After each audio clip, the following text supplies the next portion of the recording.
NCR की हवा इस वक्त इतनी जहरीली हो चुकी है कि हर सांस लेना अब एक चैलेंज बन गया है।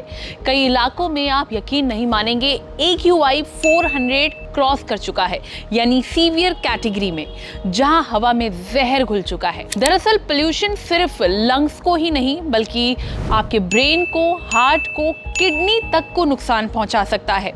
कुछ रिसर्च है जो बताती है कि लंबे समय तक ऐसी हवा में रहने से स्ट्रोक, हार्ट अटैक और क्रोनिक सांस की बीमारियों का खतरा बढ़ जाता है। ऐसे में सबसे सेफ तरीका जो माना जाता है पोल्यूशन से बचने का, वो है एक मास्क।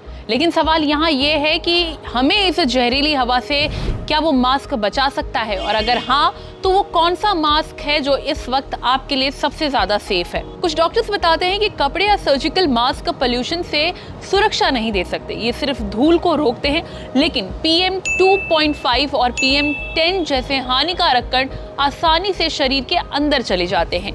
यानी आपको सुरक्षा का भ्रम तो देते हैं, लेकिन असल में कोई प्रोटेक्शन नहीं मिलता।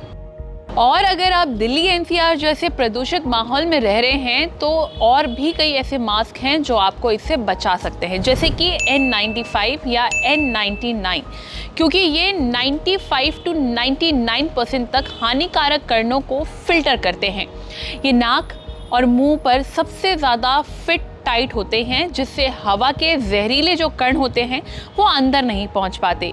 दूसरा, रीयूजेबल मास्क में फिल्टर हर 3 से 5 दिन में बदलना चाहिए, और अगर मास्क नम या गंदा हो जाए तो इसे तुरंत रिप्लेस करें। कई लोग जो है इसे रिपीट करते हैं, बल्कि इसे रिपीट नहीं करना चाहिए, क्योंकि जिस मास्क को आप रिपीट कर रहे हैं उसमें ऑलरेडी बहुत सारे हानिकारक कण आ चुके हैं। तो अगर आप रोज बाहर निकलते हैं ऑफिस, स्कूल या बाजार के लिए, तो याद रखिए मास्क अब सिर्फ एक एसेसरी नहीं बल्कि आपका सांस बचाने वाला कवच बन चुका है, क्योंकि दिल्ली की हवा में अब ऑक्सीजन से ज्यादा जहर है, और जिंदा रहने के लिए अब हर सांस संभालनी होगी with the help of this mask. Video कैसी लगी कमेंट करके जरूर बताएं, और हेल्थ से जुड़ी इस तरह की और भी वीडियोस के लिए लाइक एंड सब्सक्राइब करें thehealthside.com।